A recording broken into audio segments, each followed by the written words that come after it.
Aloha and welcome to the Heart of Kailua. I'm Cynthia Manley, President of the Kailua Chamber of Commerce and Director of Public Relations for Leisure Academy in Kailua.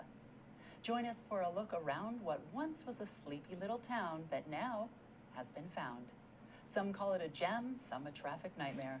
But no matter what the thought, Kailua is a special place full of warm people with compassion, appreciation, and kukua. The Chamber of Commerce is the bridge to the community, and we do our best to come up with innovative strategies to blend success with a unique vibe that makes Kailua special. KCOC has nearly 200 members and hosts business luncheons, mixers, and facilitates speakers to help educate our business community. Today, we'll take a look at a tasty and fun event coming up in May. And to tell us more about this event is Dr. Nat Bletter with Madre Chocolate. Hi, Nat. How are you? Hi, Cynthia. Thank you so much for having me on. Thank you for coming on to the show. Can you tell us a little bit about Madre Chocolate and a little bit about you? You have a very interesting background and how you got into chocolate and cacao. Sure. Well, appropriate to the name of this show, I used to work in Silicon Valley as a virtual reality researcher, which has come back into the news again recently. But then I fell in love with plants, wandering around all the cherry and apricot orchards that formerly used to be in Silicon Valley, and wound up delving into that, getting a PhD in ethnobotany, studying medicinal plants, and that took me even deeper into cacao and chocolate. The first time I saw one of these amazingly colorful cacao fruits in the Amazon, I was immediately enraptured and wanted to know more about it. And it looks a little like a papaya, the shape of it, but of course papayas are green. Right. Now, tell me where are these usually grown? They're traditionally said to grow only between 20 degrees latitude north and south. And if you look at a map of Hawaii, most of the state is out of that cacao growing region. So only the bottom 3/4 of the Big Island should you be able to technically grow cacao. So that's one reason we call Hawaii the North Pole of cacao, because we're at about, I think, 21 degrees here on Oahu. Interesting. So we're pushing it a little bit, but through a few tricks, we've been able to get it to grow really well. And just last year, actually, in Kailua and Manawili, they got designated the first heirloom cacao outside of Latin America. So this is pretty momentous for Hawaii and the cacao growing world. Now, are there trees growing in Manawili? Yes, at the Hawaii Agricultural Research Center, HARC. And because of that designation and Kapolei Farms that we've been working with there in Manawili too, we're trying to get Manawili redesignated as Manawili Wonka Valley instead. Oh, I love it. I love it. That's great. I can see the T-shirts right now. Exactly. There you go. But it's not so easy to go from this fruit to a finished chocolate bar like these. You have to take out this fruit, which is covered with a nice white lychee, mangosteen, or some say Jolly Ranchers tasting fruit around the outside. They get fermented for about a week, and that's the most important part of the entire process, in our opinion. They get dried, aged, roasted, cracked, winnowed, ground, tempered, and finally they're made into bars. So it's at least... What a process from this to the final finished product. At least 2 months minimum to go from here to here. Yeah. And what is the process of the trees and growing, and what challenges have you run into so far? Yeah, it grows pretty well around the definitely windward side is a beautiful place. That's why Kailua is so appropriate for it. It loves a lot of rain, at least 60 inches of rain a year. So we get that in spades as long as you're close to the ko'olaus. It doesn't like much wind, so that can be tough if you're in a valley that really channels the wind. But otherwise, it's pretty resilient. It doesn't need full sun. It can grow in the shade of another fruit tree if you want to have it under avocado or mango or ulu. So people are planting it all over. Every day we hear about new people who are planting it, and people bring us pods to the shop in Kailua all the time and say, here, turn these into chocolate for me.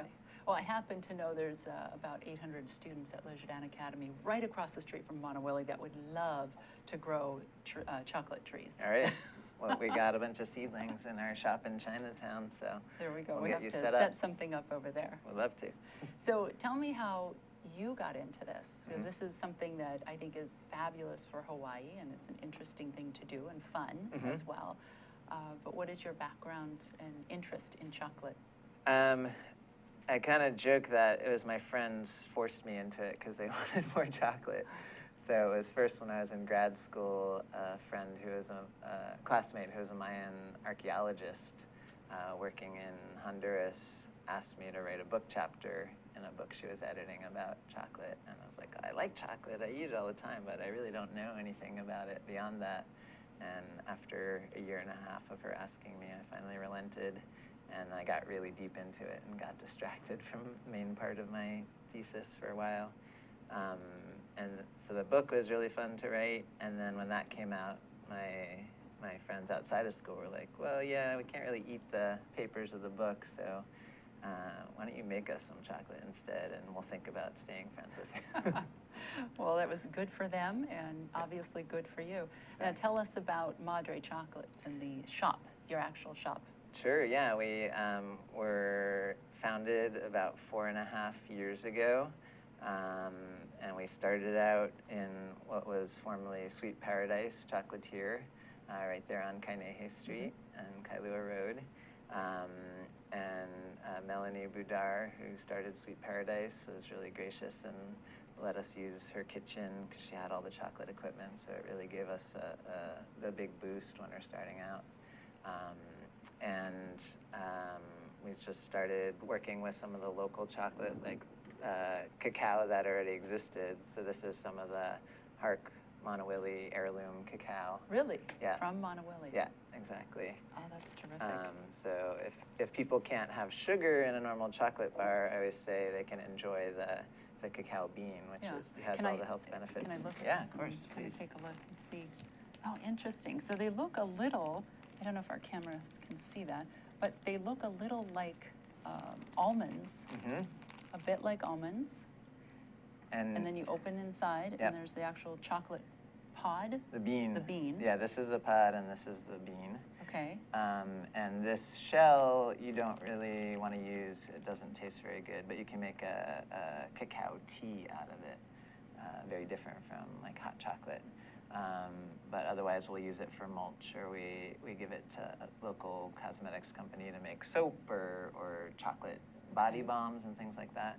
And then this is the bean that you see is more dark and chocolatey colored that we will roast, and once it's roasted, it's easier to crack off the shell, and then that gets ground with cocoa butter, sugar, and vanilla.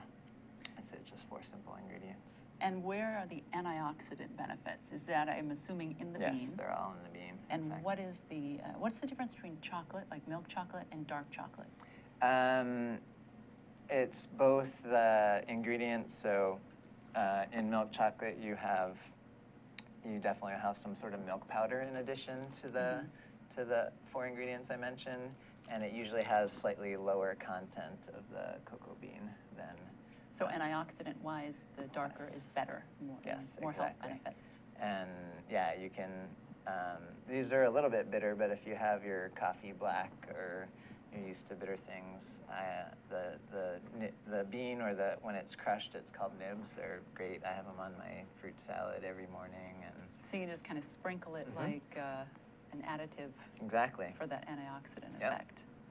Oh, and we have award-winning cacao and chocolate right in Kailua. So in addition to the Monowilly Award, we won the first international award for chocolate grown in Hawaii for this bar, which is made from Criollo variety cacao from Hawaii on the Big Island. Wow. All made in Kailua. So tell us about the different flavors that you have here. So I have a few of our Hawaiian ones. So we have one from Kona too. The Monowilly stuff right now is very limited edition. Let's see this. And We can hold then, them up. and then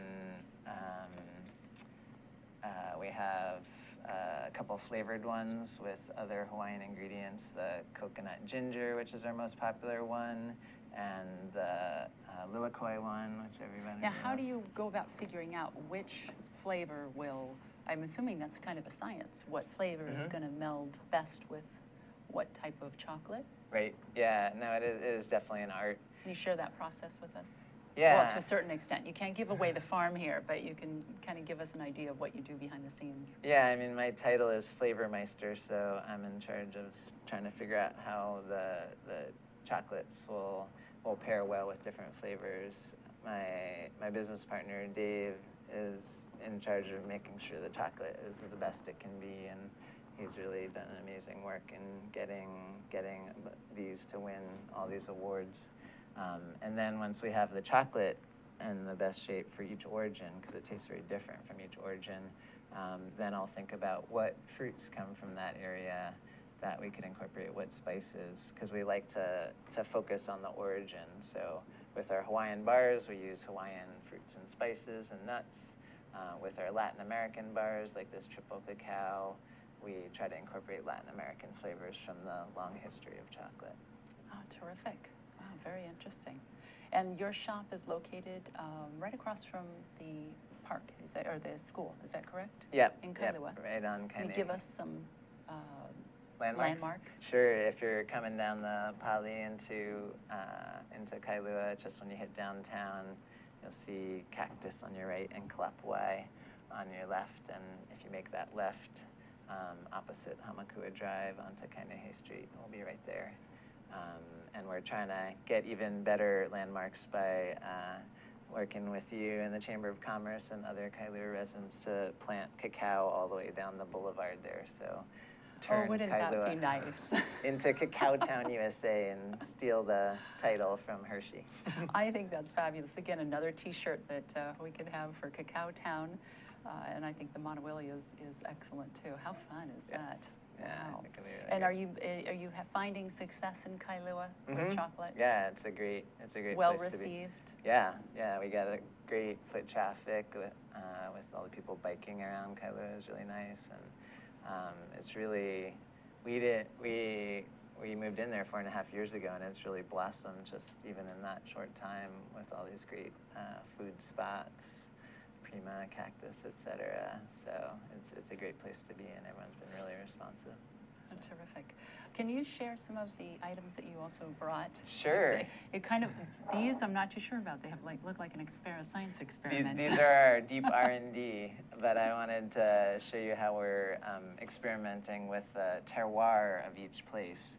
So we find when we work with different beans that, for instance, the Hawaii beans taste like amaretto and hazelnuts. The Kona ones taste like gooseberry and Brazil nuts. The Monowili have sort of wine notes to them. We've made some from kahuku that tasted like marzipan. We've made some from Waiahole that tasted like Oreos or cocoa powder. And that's just with the same exact recipe, same 4 ingredients. There's, just like in wine, when you grow something the same variety in a different place, it tastes totally different. So we really want to highlight that. And so we do, whenever we get a new bean in, we'll do a base batch at 70%. So this is some Kualoa Ranch chocolate that we made at 70%. Has a really nice nutty flavor. This is the kahuku stuff that tastes like marzipan. This is the Hawaii Criollo, and we're doing a new thing with a new rum company out in Kunia called Kohana Rum, where we're making cacao-infused rum and rum-infused chocolate. Oh my gosh. So this is wow. a great combination of 2 local products. Yeah, so keeping it local, which we always appreciate, and we like that. Exactly. And if you have any questions, you can tweet them out to ThinkTech Hawaii. ThinkTech HI is what, and we can see those questions, and we'll ask Dr. Bletter right now.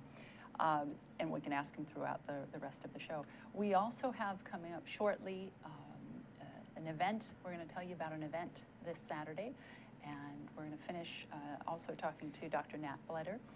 And I'm Cynthia Manley. We're going to take a quick break. You are watching ThinkTech Hawaii, the Heart of Kailua. We'll be right back. Hi, I'm Ethan Allen. I host Likeable Science on ThinkTech Hawaii. And I do this because I care about science literacy in Hawaii.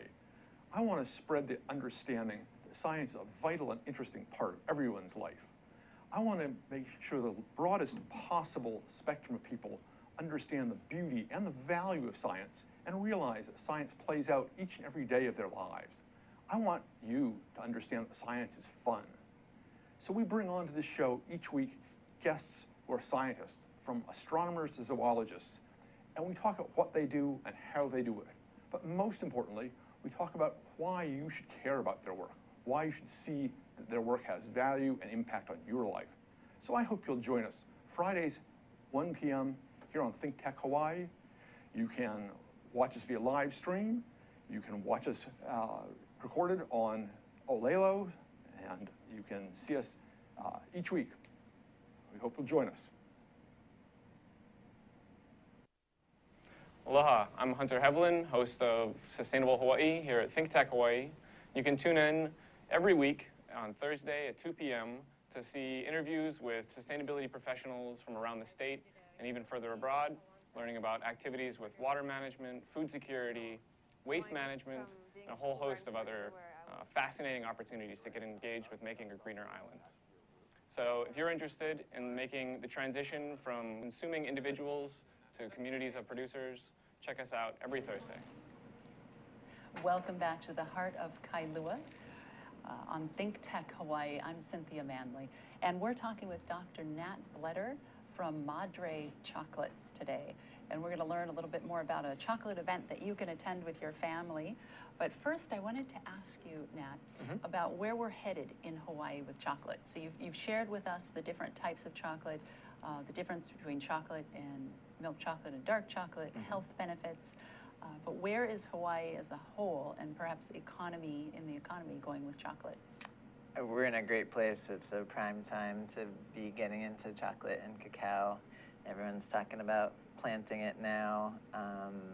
And every week we hear someone calls us and say, hey, I want to put in an acre, I want to put in 5 acres, I want to put in 10 acres of cacao. And we're trying to support that as much as possible, getting people seedlings and connecting them with all the information they need for cultivating it and fermenting it, which, as I said, is the most important part for developing the flavor. And that can be hard to do in Hawaii. So a lot of people like the University of Hawaii, Skip Bittenbender there has been studying the fermentation process. Another guy, Dan O'Doherty, Cacao for Hawaii, he's been working on the fermentation process up in Kahului. And we've been really researching that as much as possible, because that, since we're in the North Pole of cacao, that fermentation is the hardest part to get right and get to highlight all the nice, beautiful, fruity flavors that can come out of the chocolate rather than the kind of mushroomy flavors, which aren't so desirable. So. And why should Hawaii grow chocolate? That's a great question. So we want to make sure that cacao and chocolate is not just a boom and bust thing like some other crops have been in Hawaii, like sugarcane and pineapples a little bit. The reason that this can be a great crop for that is because the cacao grown here tastes so different from other parts of the world. So you cannot export this you can't export the flavor of Hawaiian cacao. Sort of like with Kona coffee, they could take those same plants and grow them somewhere else in the world where coffee grows fine, and it wouldn't taste like Kona coffee. Same is true of the Hawaiian cacao. If we really focus on growing it right and fermenting it right, it's going to taste very uniquely Hawaii. And even within Hawaii, every paʻaha, every valley is going to taste different as well. So it's unlike macadamia nuts, which taste pretty much the same wherever you grow them, that someone can't, take the Hawaiian cacao plants to West Africa and grow them and say, oh, this is a Hawaiian flavored chocolate. Oh, interesting. So, and it's a really high valued crop. it sells for $8 to $10 a pound in Hawaii. So for farmers, it can net them like over $10,000 an acre if it's a productive lot of trees. So an investment that might be worth Mhm. worth quite a bit to people, and, Yep. and health benefits as well, making a difference Right. for people and in the community. Exactly. So what do you see if you could predict 5 years, 10 years for chocolate? And we don't say chocolate, we say cacao, correct? Because is The it crop is cacao, the plant is cacao, what you make from it is chocolate. Is chocolate. Yeah, exactly. So what do you forecast? We've seen it doubling in acreage every year, which is really heartening, and we're excited to see that because it's a very limited resource for us now. We can't meet the demand of people want Hawaiian grown chocolate. Mm-hmm. We just always sell out of it, everything we can make. So we're really working with all the farmers to plant more. And the other thing I mentioned about it being able to grow under other trees, it really works in a biodiverse farm system. You don't have to just depend on cacao for your revenue. You can plant vanilla around it and avocado trees and bananas over it. So if one year the cacao doesn't do great, you got your other crops and vice versa. So it's a resilient crop for farmers as well. So we see it continuing to double in acreage every year. And we already have the highest number of bean to bar chocolate makers per capita of any state in the US. There's about 8 to 15 chocolate makers here in Hawaii, and I only see that increasing, and people integrating all the other great food plants that we have here, from the familiar like mac nuts and coffee and macadamia and coconut to more esoteric things like jaboticaba and locally grown vanilla and mame sapote and other traditional ingredients. And so are we the only state in the United States growing chocolate? Yes. Now, is that because we're the only state that can? Or, and there's no like permits or law, No. that type of thing? It's just the environment? Right. Yeah, it's just that we're the furthest south. Lucky us. Yeah, exactly. Another reason is lucky we live in Hawaii, right? That's right. I've heard of some people trying to grow it in Key West in Florida, but that's really pushing it. In Puerto Rico, they can.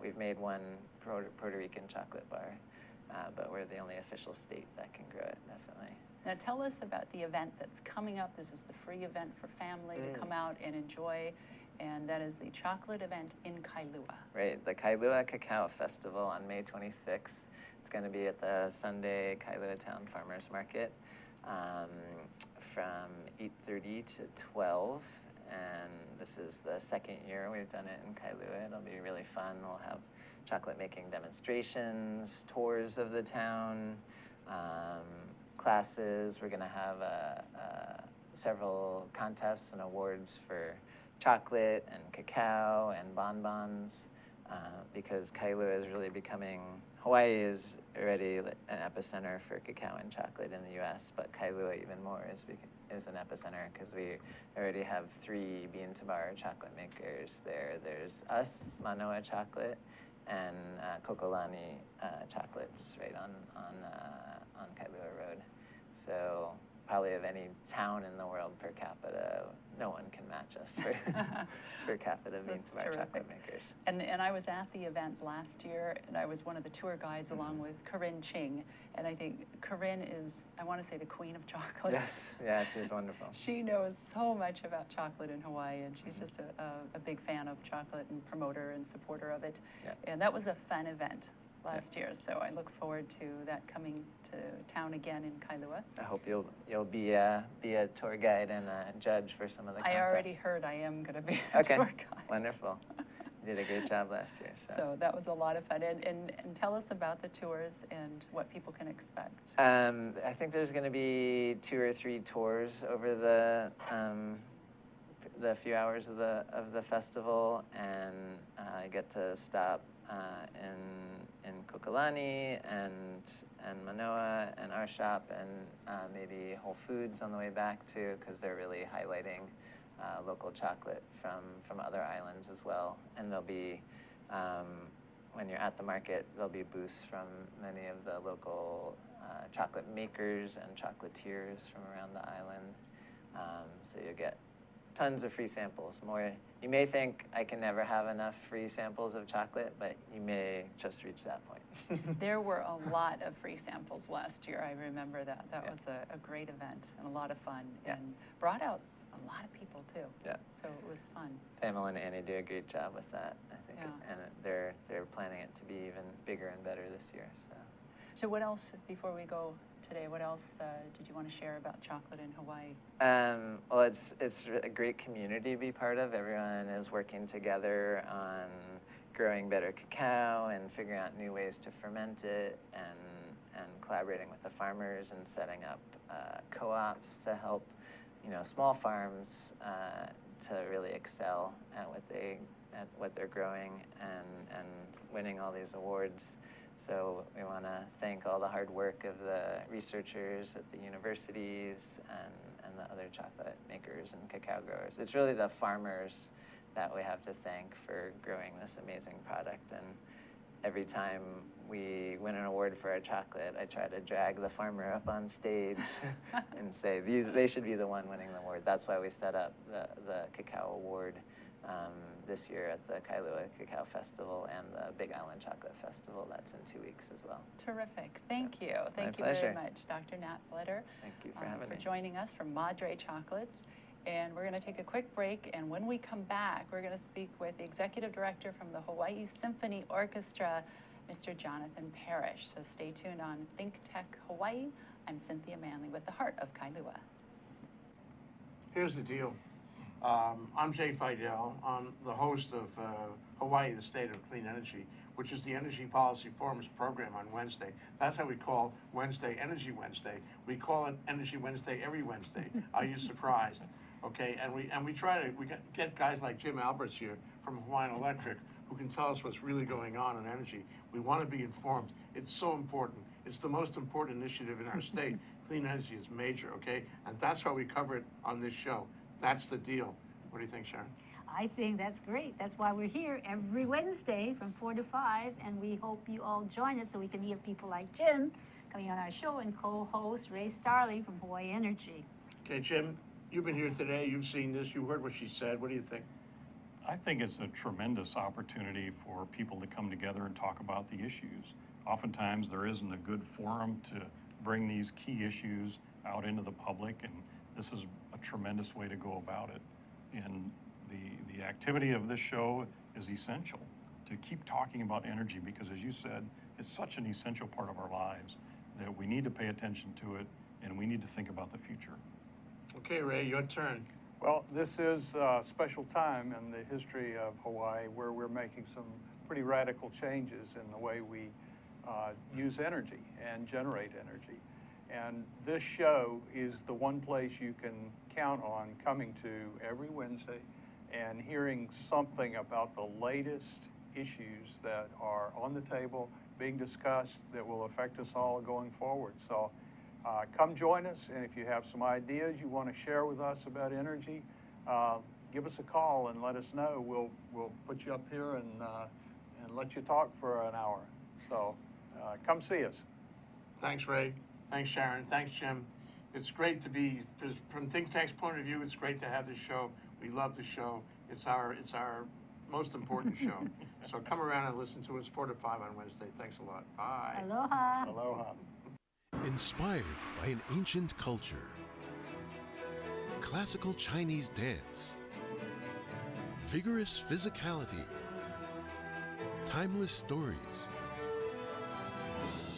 5,000 years of Chinese music and dance. Shen Yun presents authentic Chinese culture. Coming to Blaisdell Concert Hall, May 8th and 9th. Tickets at shenyun.com or call 808-792-3919. Welcome back to the Heart of Kailua on ThinkTech Hawaii. I'm Cynthia Manley. In the first half of the show, we had Dr. Nat Bletter from Madre Chocolates talking about the upcoming chocolate festival on May 26th in Kailua. And right now joining me is Mr. Jonathan Parrish. He's Executive Director of the Hawaii Symphony Orchestra, and we have lots to talk about. But I did want to share with you that Jonathan is also a new dad and has a new baby girl, so I had to share that information. Welcome, Jonathan. Thank you, And Cynthia. congratulations. Thank you. Thanks very much. That's very exciting. I think 16 days old today. 16 days old. Yes. Aw, cherish the moments. Thank you. Yes, And we are. have a spot at Le Jardin Academy for her. I'm Oh, kidding. wonderful. That's good to know.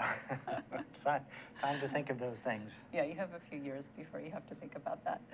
Anyway, everybody doing well, though, and everything is good. Everybody's doing very well. Yes, we just came from the pediatrician second appointment, so all's Oh, good. Good, good. Yeah. Excellent. So tell us about the very exciting event coming up this coming Saturday in Kailua at the Kailua District Park. Well, we're calling it Symphony in the Park, and it's a great partnership. This is our second performance. Last May, we also did the same thing. Great partnership between the Kailua Chamber of Commerce and the Hawaii Symphony Orchestra.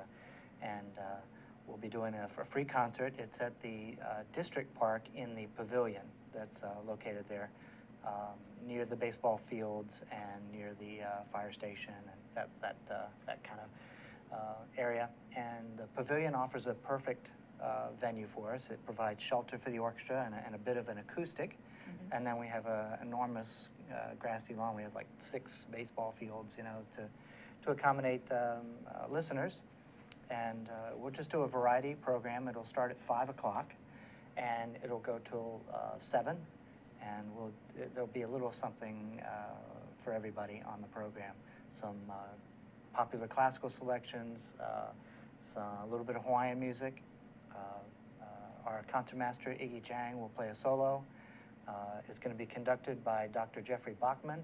He's the director of bands at UH Manoa, and he directs the wind ensemble there. And this is his first appearance with the Hawaii Symphony Orchestra, so we're very excited to welcome him to the podium. Mm-hmm. And we have some other great partners.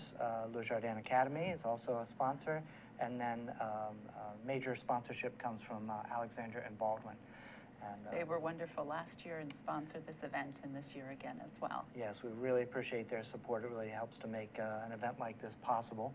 And you know, the Windward community is very important to the symphony. We have a number of patrons and supporters from the Windward community, even a few musicians who live on the Windward side. Last year we came, and it was the first time we performed on the Windward side in quite a while. So we decided we need to make that a regular occurrence. And it was very well received last year. It was. We weren't sure, because we hadn't done it in a while, how many people might show up. So we were cautious in our publicity last year because we didn't want to get overwhelmed. Right. And we actually had a really nice crowd. And good. So this year we're doing a little bit more on the PR side. I suspect we'll have a bigger crowd. People can bring the little picnic, as long as they don't bring along alcoholic beverages. And I did hear no pets. No pets. And no smoking in the park, and that, that's, you know, we want to make sure we can continue to have this free event in Kailua, so yeah, honoring that is appreciated. Yes. Bring a blanket or bring a chair and set it up there, and you'll just be able to listen to some really great symphonic music right there in Kailua. You know, we have, as I said, a number of patrons from the Windward side. They often have to come across the island to hear us at the Blaisdell Concert Hall. So we figured that at least now and then we should come to them. That's terrific. And people can bring their picnics, their dinner, and just enjoy a family-oriented, fun, safe event in the park. Absolutely, yeah. So we're looking forward to it. Friday at 5 o'clock. And there's a little prelude. Friday at 5 o'clock? Saturday, sorry. Saturday, getting ahead of myself. Saturday at 5 o'clock. You can do 2 if you want, Jonathan. That's right. That's fine. There's a prelude performance as well with the Le Jardin Jazz Ensemble. Yes, we need to talk about that. Yeah. We're very excited about this partnership, and we appreciate this with the Hawaii Symphony Orchestra. And yes, Le Jardin Academy's Jazz Ensemble will be opening and doing the prelude on Saturday. And I heard this group last year at an event at Le Jardin, and was very impressed with what they're doing, and looking forward to having them perform. I think you said it was about a 14-piece ensemble. Yes. And with a vocalist. And we have a vocalist this year as well. I think that'll be a real treat. So come early so you can hear a little bit of the Le Jardin Jazz Ensemble, and then we'll have a short break while we set up the orchestra. So if they come about 4 o'clock? They should be fine. That's right. And I did also hear that parking is available at Kailua Intermediate, which is right across from the event. That's right. So that'll make it nice for people. And carpooling or riding bikes. Suggest walking, we suggest carpooling, riding your bike. It's, you know, of course, we do expect a big crowd, so. Yeah, terrific. Yeah. So what else is going on with the symphony? Well, we're coming to the end of our third season. Of course, the Hawaii Symphony began performances in March of 2012, and this is the end of our third season.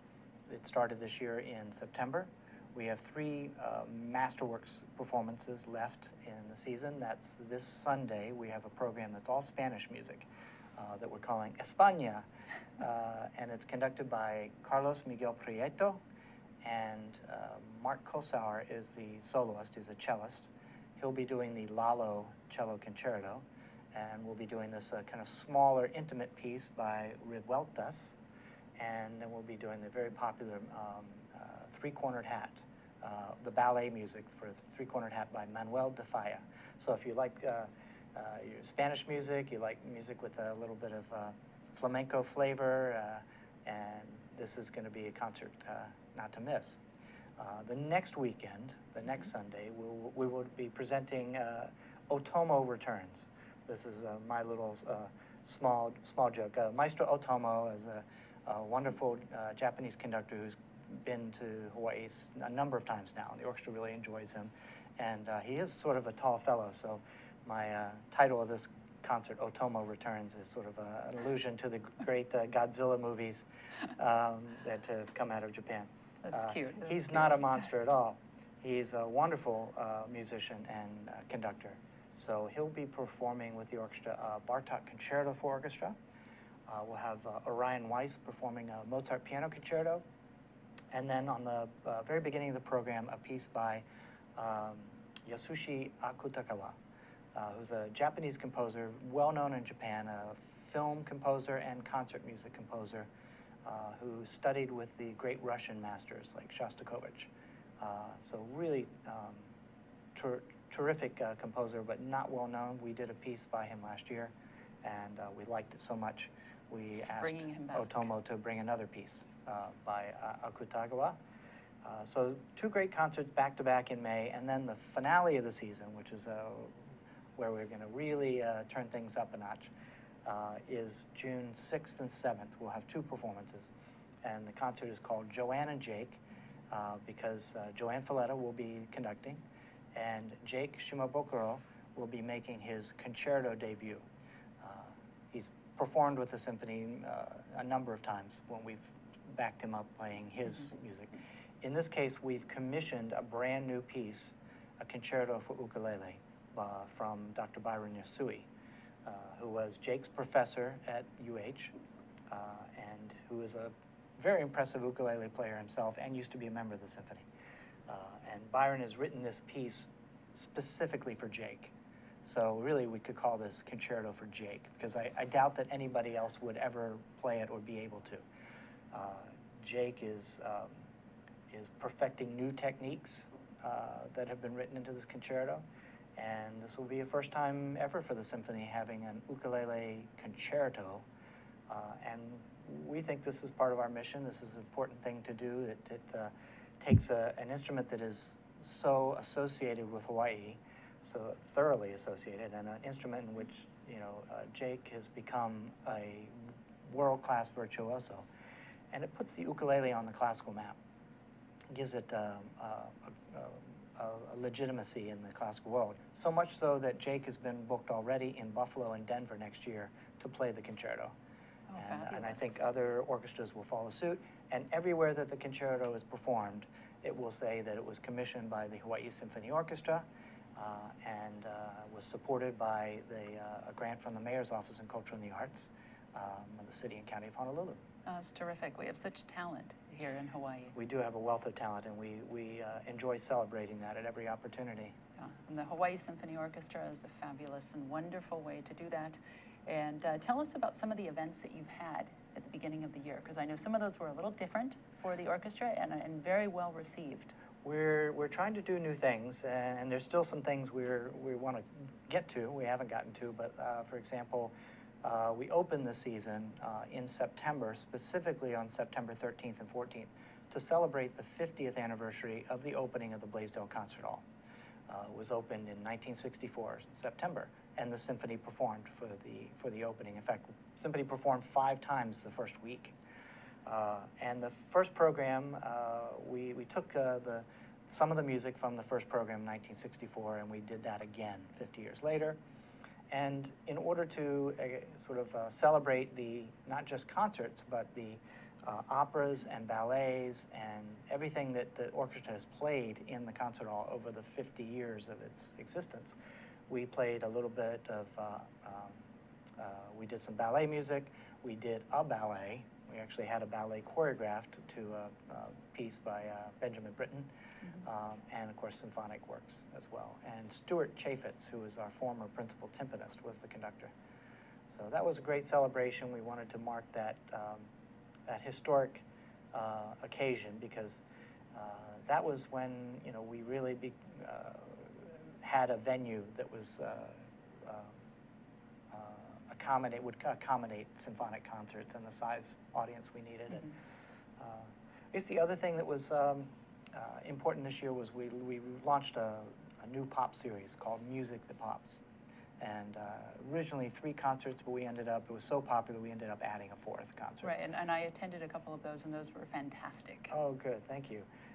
First one was Hooray for Hollywood. Stuart Chaffetz came back to do that, and then we did a program of Disney in concert. It was called The Magical Music of the Movies. And I think I heard that one was just sold out. It was so sold out in advance. Yeah. So clearly, that's something our audience responds well to, and if we do something like that again, we'll make sure we have 2 dates.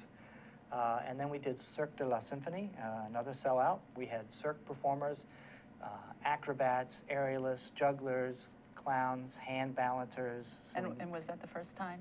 First time we've done Symphony? that. Yeah, that's incredible. Yeah. I think that's just such a blend. First time we did that. The aerialists were flying. They were in front of the orchestra, above the orchestra, and above the audience. Yeah. I think we have these great photographs of the audience during the performance where you see a whole row of people, and all of them have their hand like this, because I think they're all like, oh no, what's going to happen?